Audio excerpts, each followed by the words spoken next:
All right, folks, this is the lecture for fraud. So this is going to be the lecture for your fraud quiz, okay? I'm not gonna do a lot on the whiteboard. I am going to just tell you a handful of stories, give you a couple of definitions, and that should be adequate for what I've got on the quiz, okay? So let's start with some definitions, okay? There's a term called farming/fishing. It's kind of they're synonymous terms. I don't know that there's any difference between them, but it's spelled P-H-A-R-M-I-N-G or P-H-I-S-H-I-N-G. So fishing and farming, okay, but it's not spelled with an F, it's spelled with a P-H. So what fishing and farming is, okay, it's when a criminal is attempting to gather personal information to fraud you, okay? So fishing and farming is when a criminal is trying to gather your personal information, okay, to steal things from you, okay? So that when I ask you for the definition of fishing or farming, that's what it is, okay? A criminal's trying to gather your personal information, okay? Identity theft, what identity theft is that's when a criminal has gathered your information and then uses your information to take advantage or pretend to be you, okay? So a criminal gathers your personal information and uses that information to pretend to be you, all right? So if you need to pause now, get those definitions down, do what you need to do. But those are the two definitions that I want you to know: fishing, farming, and then identity fraud, okay? Now, let me just tell you a handful of stories that I think are relevant. These criminals, please understand that they're creative, they're good at what they do, all right?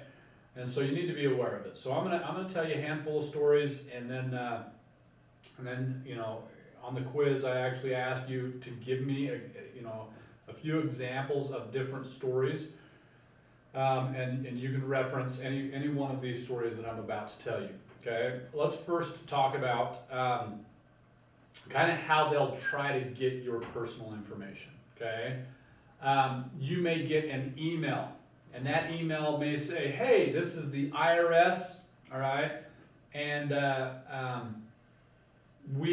was a mistake on your taxes, and so you need to call us at this number, or you need to go to this website to fix it."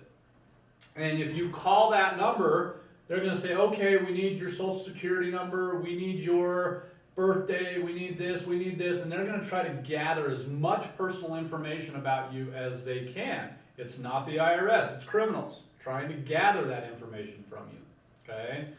And so then you'll get people, well, how do you know it's the IRS versus a criminal? And you have to be very careful to make sure that you know exactly who you're dealing with, okay? If I'm ever in question, if that happened to me and I think there might have been a mistake that was made on my taxes, I will then go personally, rather than using the phone number that they gave me or the website link that they gave me, because they're going to take me to a fake website that looks like the IRS. I'm going to go find the legitimate phone number for the IRS or the legitimate website for the IRS, and I'm going to call the IRS myself and say, "Hey, here's where I'm at, here's what happened, and I just want to call, verify it, and if I can easily identify it as fraud, I'm not going to worry about it. If I'm legitimately concerned about it, then I'm going to call the IRS and I'm going to use a phone number that I find, not a phone number that they gave me, okay? And then you can, call and verify whether there was a mistake or not, okay? But yes, they'll try to pretend, So here's a story that happened quite recently. My wife, Stephanie, she got a phone call that said, "Hey, there was an overcharge on your bank account. It was a $500 overdraft that came through, and we're calling to find out if that was you that made that charge." Okay, Now banks will do this. Banks will call you and say, hey, there's been a charge that came through on your account. We're calling to verify. So the person who called and asked for this, they said, hey, there's a charge that came through, and so we're trying to verify if it was you or not. Now it wasn't her, so she starts to get a little bit panicked, like, okay. So then what they'll do is they'll say, okay, well we need you to verify some information to make sure that we have, and then they'll ask you, okay, what's your bank account number? Okay, what is your social security number? And what's your birthday? And they'll try to get you to give them as much information as possible. Once they get your bank account information, they're going to wipe your bank account out, right? These criminals. And so, she was a little bit suspicious. I said, okay, we'll call the credit union. Don't give them any information. Let's look up the information for the credit union. And we can also get online and see if there was a charge on there that wasn't supposed to be there. So got off the phone, called the credit union, said, hey, and the credit union said, no, that was not us, that was fraud, that was a criminal trying to get your information, okay? And so they're very deceptive, very they're very good at what they do, okay? And they'll make it seem like it's something very legitimate. Okay, here's another one I had happen. I had somebody, I don't remember if it was a text message or whether it was a phone call, but it was somebody saying, hey, your Apple account has been compromised, okay? And you need to call this number, or you need to, and I'm like, okay, so, and you got people trying to hack your accounts, your Facebook account, your Gmail account, your Google account, stuff like that all the time, right? So they're like, hey, call this number. So you call that number, and they say, okay, well, we need to verify your Apple ID, and so we need you to give us this. And if you give them information, what they're going to do is they're going to go into your account, they're going to steal credit card information from it and some other things, and then use that again to steal from you. Okay, and there was one time I knew what was going on. I knew it was fraud. I knew it was a criminal, and so I just played with them. I'm like, yeah, well, okay, and well, what about he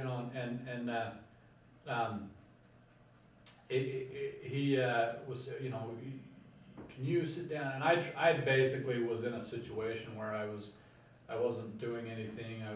And so I'm like, I got some time to waste. So I kept the guy on the phone as long as I could. And by the time it was all over, he swore at me. He was not happy with me. And I'm like, good. The criminal was left unhappy that I wasted his time. Didn't feel bad about it. So, you have to be careful about who you give information to. Okay. When that happened the first time with my Apple ID and my Apple account, I found a phone number for Apple. I called Apple. They said, hey, look, it was somebody trying to fraud you, and so you have to be careful. There's a guy named James Veach. If you want a little bit of entertainment, you can go watch some of James Veach's videos, but he does YouTube videos where he'll reply to these guys and play with them, and they're criminals, and so he's just like trying to, and he's made a whole entertainment industry out of like replying to these criminals and pretending like, oh yeah, hey, why don't we do this? And he totally, plays with the criminals, and it's entertaining. There's other ways that this will happen. KSL.com. If you're trying to sell something on KSL.com, you will sometimes get people who will say, "Hey, I want to buy your thing," and then, "Oh, but I'm in Texas," and it's like, "Oh, so here's what I want you to do. I will wire you money, but I need some information in order to wire you the money, and then I'm going to have you send it here." And they'll give you all these instructions of how we're going to, transact this sale of whatever item it is that you might be selling. And in the meantime, it's It's somebody just trying to get maybe your bank account information, you know? And so, you know, this happened with a piano that I was trying to sell one time on KSL. Guy in Texas is like, hey, you know, and I'm like, look, this is a cheap old piano, this is not, and I'm like, I ain't gonna sell this piano to somebody in Texas, but I mean, the instructions that he wanted me to follow, you know, hey, take this cashier's check, I'm gonna send you a cashier's check. So what they do is they send you a fake cashier's check, you deposit it, you send the piano to them, and by the time, you know, that cashier's check doesn't clear, because it's a fake cashier's check, the piano, they've already got the piano, you know, and you spent a bunch of money to ship it to them, and they were, you know, supposedly paying you for the price of the shipping also in the cashier's check.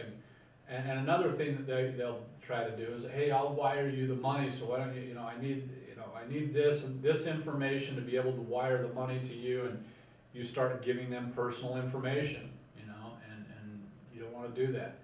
If you're selling a piano on KSL.com or other online places where you can, you know, trade products, you know, person to person, generally speaking, try to deal face to face, you know, and that can be dangerous as well. You know, don't be going to their home and meeting them at their home. Don't be inviting them to come to your home, okay? Go meet them at a neutral location, have whatever product is that you may be selling there, and take somebody with you who, you know, you feel confident will be able to protect you if it's a shady character of some type. My stepdaughter was selling a phone the other day. She said, will you come with me? I'm not, you know, just in case it's a shady character. Everything was fine. She sold her phone. He gave her cash. Wasn't a big deal, but, you know, just take those precautions to be safe, okay?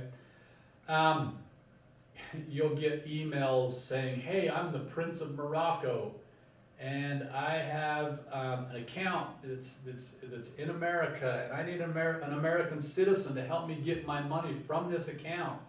And, you know, so will you help me do that? And okay, here's what we're going to do. You give me your, you know, bank account number, and I'm gonna wire that money to your account, and then you send me this much, and you can keep 10% of what it is that I have. And then you say, well, how much is it? Oh, I got $5 million in that account. And you're like, oh, 10% of five, that's 500,000. I'm gonna help this guy out. The Prince of Morocco needs my help, and he's not. It's not the Prince of Morocco. Okay, it's somebody trying to fraud you out of your own money. Okay, and if you give them your bank account number where they're going to wire the money to, what are they going to do? They're going to wipe your account out. Okay, and so, you know, again, be careful about who you're sharing your personal information to. Okay, your social security number. If somebody gets your social security number, that's a number you need to make sure that you protect. If somebody gets it, they can use that to open up credit cards with your name, with your social security number, but, you know, they're using their, you know, some other address somewhere else, and then they take that, use that credit card, and it's you know, going to go on your social security number, and it'll be under your credit rating. Okay, and if it does happen, it can be a mess to try to clean it up. Okay, so be careful. This is why there's different things nowadays. There's systems in place where you can get alerts saying, hey, somebody tried to open up an account using your name. If it was you, no big deal. If it was somebody else, put a stop to it right now. Okay, with bank accounts, you have alerts of, you know, hey, somebody just spent $300 on an item at Best Buy. If you were at Best Buy and you just spent $300, not a big deal. If you're not at Best Buy and somebody just spent $300, you're like, wait, what? And you get those alerts letting you know that. Okay. The banks also have systems where they will kind of look at, you know, your spending habits, and if there are things that are out of the ordinary, they'll oftentimes give you a call. So it does happen where banks will call you and say, hey, we've got some suspicious activity on your account. Is this you or not? If it's you, yep, that's me. Don't worry about it. If it's not, you say, no, that's not me.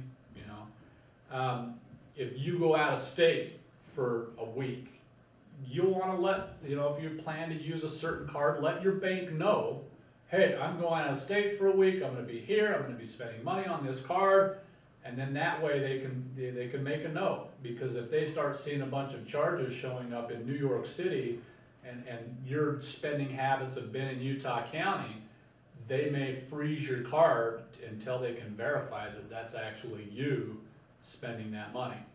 Okay, so just be aware that you know, these are different ways that fraud can take place. It's always changing. There's always new ways they're coming up with to do it.